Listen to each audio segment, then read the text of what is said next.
ஆன்மீக தேடல் நிகழ்ச்சிக்கு உங்களை அன்புடன் வரவேற்கின்றேன். மீட்பரின் காவியம் பாகம் 150 பேய் பிடித்திருந்த சிறுவனை குணமாக்குதல் நிகழ்ச்சி பற்றி பார்க்கலாம். மத்தேயு நற்செய்தி அதிகாரம் 17 இறை வார்த்தைகள் 14 முதல் 21 வரையும், மார்க்கு நற்செய்தி அதிகாரம் 9 இறை வார்த்தைகள் 14 முதல் 29 வரையும், லூக்கா நற்செய்தி அதிகாரம் 9 இறை வார்த்தைகள் 37 முதல் 42 வரை. நிகழ்ச்சிக்கு போகலாம். மலையின் அடிவாரத்தில் சீடர்களின் ஒட்டுமொத்த கூட்டத்தையும் மலையிலிருந்து இறங்கி வந்த இயேசுவும் சீடர்களும் கண்டார்கள். சீடர்கள் மிகவும் பரபரப்பாய் இருந்தார்கள். அவர்களோடு சில விசித்திர பிரியமுள்ள வழிபோக்கர்களும் சில வேத பாரகர்களும் இருந்தார்கள். ராயப்பர் இயேசுவை பார்த்து, ஐயோ வேத பாரகர்கள், அவர்கள் ஏற்கனவே விவாதித்துக் கொண்டிருக்கிறார்கள் என்றார். கீழே இருந்த அப்போஸ்தலர்களும் மலையிலிருந்து இறங்கி வருகிறவர்களை கண்டார்கள்.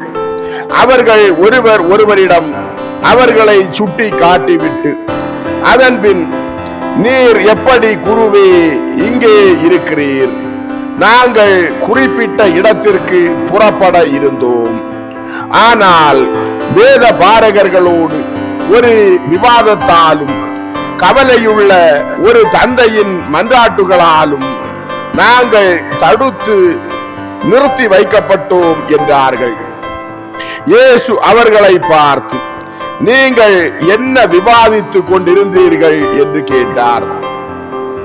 அப்போஸ்தலர்கள் இயேசுவை பார்த்து, ஒரு பேய் பிடித்த மனிதனை பற்றி நாங்கள் தர்க்கித்துக் கொண்டிருந்தோம். எங்களால் அவனை விடுவிக்க முடியாததால் அந்த வேத பாரகர்கள் எங்களை பரிகாசம் செய்து சிரிக்கிறார்கள். கெரியோத்தின் யூதாஸ் தமது சுய மதிப்பு காயப்படுத்தப்பட்டதால் சில தடவைகள் முயற்சி செய்தார். ஆனால் பயனில்லை. நாங்கள் அவர்களிடம், நீங்களே முயற்சி செய்யுங்கள் என்றோம்.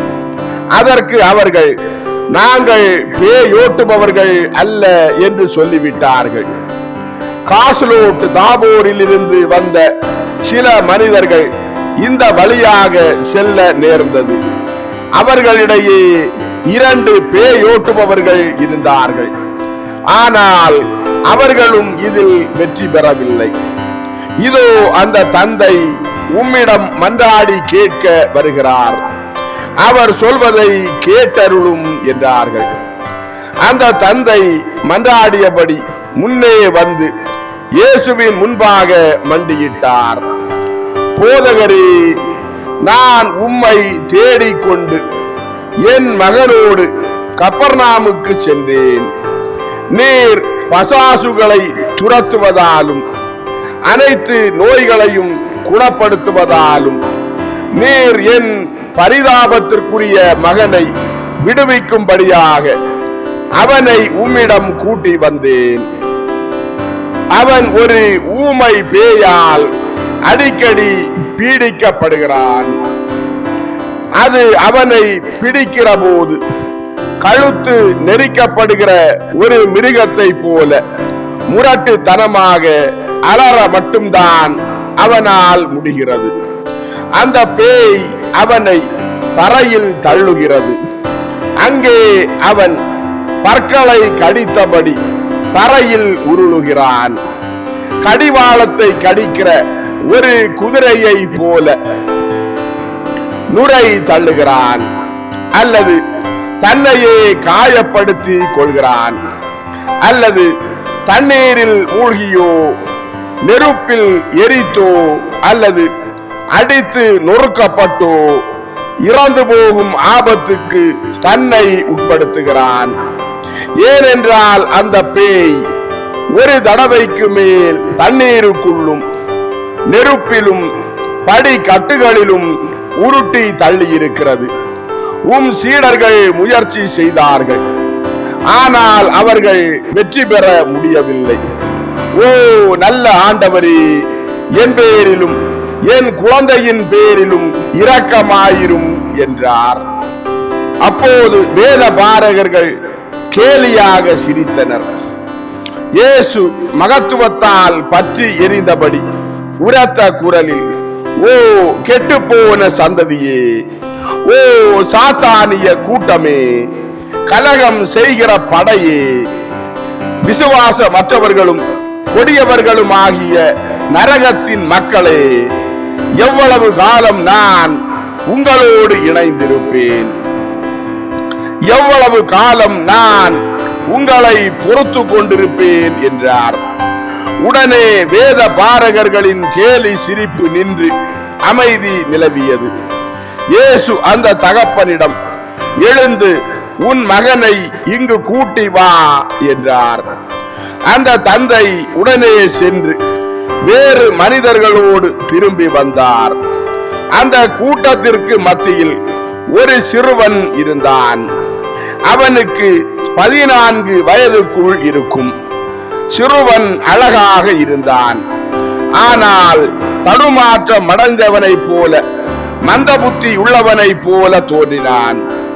அவனுடைய நெற்றியில் ஒரு நீண்ட சிவந்த காயமும் அதன் கீழ் ஒரு வெள்ளையான பழைய தழும்பும் இருந்தன. அவன் இயேசுவை கண்டவுடன் முரட்டு தரமான அலறல் ஒன்றை வெளியிட்டான். அவனுடைய முழு உடலும் வலிப்பு வந்தது போல முறுக்கிக் கொண்டது. நுரை தள்ளியபடியும் தன் கண்களின் வெண்படலம் தெரியும் அளவுக்கு கண்களை உருட்டியபடியும் அவன் தரையில் விழுந்தான். அதே வேளையில் கால் கை வலிப்பு நோய்க்குரிய முறையில் தரையில் உருண்டான். இயேசு சிறுவனின் தந்தையை பார்த்து, இது எவ்வளவு காலமாக இவனுக்கு நிகழ்கிறது? எல்லோரும் கேட்கும்படியாக சத்தமாக சொல் என்றார். அந்த தந்தை சத்தமாக, அவன் ஒரு சிறுவனாய் இருந்ததிலிருந்து நான் உம்மிடம் சொன்னேன், அவன் அடிக்கடி நெருப்பிலும் தண்ணீருக்குள்ளும் படி கட்டுகளிலும் மரங்களிலிருந்தும் விழுகிறான். ஏனென்றால் அந்த பேய் திடீரென்று அவனை தாக்கி அவனை கொல்லும்படி அவனை வீசி எறிகிறது. அவன் தழும்புகளாலும் தீ புண்களாலும் மூடப்பட்டிருக்கிறான். கணப்பின் ஜுவாலைகள் அவனை குருடாக்கி விடாத அளவுக்கு அவன் அதிர்ஷ்டம் உள்ளவனாக இருக்கிறான். எந்த மருத்துவராலும் பேயோட்டுபவர்களாலும் சீடர்களாலும் கூட அவனை குணப்படுத்த முடியவில்லை. ஆனால் நான் உறுதியாக விசுவசிப்பது போல உம்மால் ஏதும் செய்ய கூடும் என்றால் எங்கள் பேரில் இரக்கமாயிருந்து எங்களுக்கு உதவும் என்றார். இயேசு அந்த தந்தையை பார்த்து, இப்படி உனக்கு விசுவசிக்க முடிந்தால் எதுவும் எனக்கு சாத்தியம்தான். ஏனென்றால் விசுவசிக்கிறவர்களுக்கு எல்லாமே அருளப்படுகிறது என்றார். அந்த தந்தை இயேசுவை பார்த்து, ஓ ஆண்டவரே, நான் விசுவசிக்கிறேன், ஆனாலும் நான் போதுமான அளவு விசுவசிக்கவில்லை என்றால் என் விசுவாசம் முழுமை அடையும்படியாகவும் இந்த புதுமையை நான் பெற்றுக்கொள்ளும்படியாகவும் என் விசுவாசத்தை அதிகரித்தருளும் என்று அழுதபடி சொன்ன அதே வேளையில் அதிக கடுமையான வலிப்புகளுக்குள் விழுந்திருக்கிற தன் மகனின் பக்கத்தில் முழந்தாளிட்டான். இயேசு உரத்த குரலில் இந்த சிறுவனை செவிடனாகவும் ஊமையாகவும் ஆக்கி அவனை வாதிக்கிற சபிக்கப்பட்ட ஆவியே, நான் உனக்கு கட்டளை இடுகிறேன், இவனை விட்டு போ, இனி ஒருபோதும் இவனுக்குள் திரும்பி வராதே என்றார். அந்த சிறுவன் தரையில் கிடந்தாலும் அச்சம் ஏற்படும் வகையில் துள்ளினான். பாதங்களும் தலையும் தரையில் இருக்க தன் முதுகை வில்லை போல் வளைத்தான். மனித தன்மையற்ற ஊளைகளை வெளியிட்டான். ஒரு கடைசி துள்ளலுக்கு பிறகு திரும்பி அப்படியே விழுந்தான். ஒரு பெரிய கல்லின் மீது அவனுடைய நெற்றியும் வாயும் மோதியது. அதிலிருந்து ரத்தம் வடிந்தது. அப்படியே அசைவின்றி கிடந்தான். இறந்து விட்டான் என்று பலரும் கத்தினார்கள். பரிதாபத்திற்குரிய சிறுவன், பரிதாபத்திற்குரிய தகப்பன் என்று அதிக நல்லவர்களாய் இருந்தவர்கள் சொன்னார்கள். வேதபாரகர்கள் அந்த தகப்பனை பார்த்து ஏளனமாக சிரித்தபடி, நசரேயன் உனக்கு நல்லதுதான் செய்திருக்கிறார். போதகரே, இது எப்படி நடந்தது? இந்த முறை பெயல்செபூ உமக்கு மோசமான தோற்றம் காட்டிவிட்டானா என்று சொல்லி நிந்தனையான விதத்தில் சிரித்தார்கள். இயேசு யாருக்கும் பதில் சொல்லாமல் அந்த குழந்தையின் கரத்தை பிடித்து தூக்கினார். சிறுவன் உறக்கத்திலிருந்து விழித்தெழுந்தவனை போல ஒரு நீண்ட பெருமூச்சோடு கண்களை திறந்தான். இயேசு அவனை தமக்கு நெருக்கமாக இழுத்து அவனை எழுந்து நிற்க வைத்து அவனுடைய தகப்பனிடம் அவனை ஒப்படைத்தார்.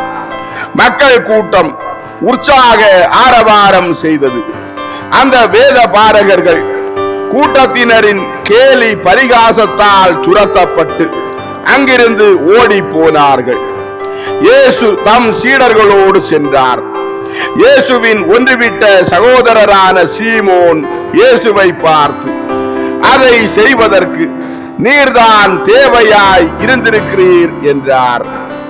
படகோட்டியான சாலமோன் இயேசுவை பார்த்து, ஓ, தங்கள் சொந்த பேயோட்டுபவர்களாலும் கூட எதுவும் செய்ய முடியவில்லை என்பதை கண்டபோதும் அதிக வலிமையான ஜெபத்தை தாங்கள் பயன்படுத்தியதாக அவர்களே ஒப்புக்கொண்டும் கூட அந்த வல்லூறுகள் திருப்தி அடையவில்லை என்றார். வேறொரு சீடர் மற்ற சீடர்களை பார்த்து, அவர்கள் தங்கள் முடிவுகளை வேத பாரகர்களுக்கு கூறினாலும் அவர்கள் இவர்களை கட்டாயப்படுத்த மாட்டார்கள், நிச்சயமாக கட்டாயப்படுத்த மாட்டார்கள். அவர்கள் நன்றாக பேசினார்கள் என்ற எண்ணம் எனக்கு ஏற்பட்டது இல்லையா என்று கேட்டார். கெர்மாஸ் அந்த சீடரை பார்த்து, மிக நன்றாக, இயேசுவின் வல்லமையில் பசாசுக்குரிய மாந்திரீக வேலை எதுவும் இல்லை என்று அவர்கள் உறுதியாக கூறினார்கள். ஒரு தீய வல்லமை செயல்படும் போது அது வேதனையானதாக இருப்பதாக தாங்கள் உணர்ந்த அதே வேளையில் குரு அந்த புதுமையை செய்தபோது ஒரு ஆழ்ந்த சமாதானத்தால் தாங்கள் ஆட்கொள்ளப்படுவதை உணர்ந்ததாக அவர்கள் சொன்னார்கள் என்றார். மற்றொரு சீடர் இயேசுவை பார்த்து, ஆனாலும் அது வலிமை மிக்க ஆவிதான், அது போக விரும்பவில்லை. ஆனாலும் அது ஏன் அந்த பையனை எப்போதுமே பிடித்திருக்கவில்லை?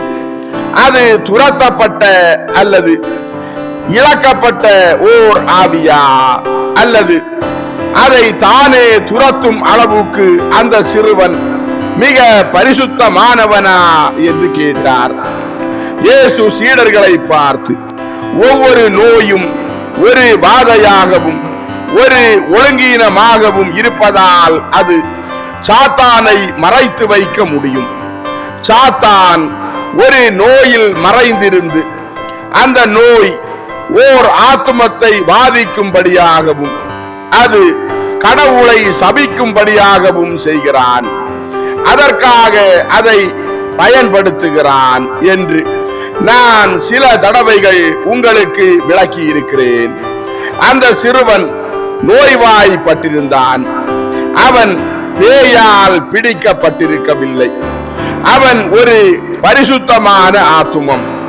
அதனால்தான் அந்த ஆத்துமத்தின் மீது ஆதிக்கம் செலுத்தி அதை அசுத்தமுள்ளதாக்க விரும்பிய மகா தந்திரமுள்ள பசாசிடமிருந்து அவனுடைய ஆத்துமத்தை நான் விடுவித்தேன் என்றார்.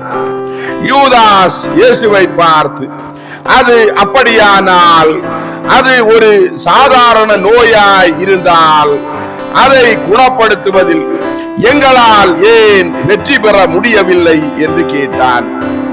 தோமையார் இயேசுவை பார்த்து, அவன் பேய் பிடித்தவன் இல்லை என்றால் பேயோட்டுபவர்களால் எதுவும் செய்ய முடியவில்லை என்பது தெளிவாய் இருக்கிறது. ஆனால் நாங்கள் என்றதும் யூதாஸ், நாம் காரியங்களை அதிக மோசமானதாக ஆக்கியது போல் இருந்தது. உமக்கு நினைவிருக்கிறதா பிலிப்பு?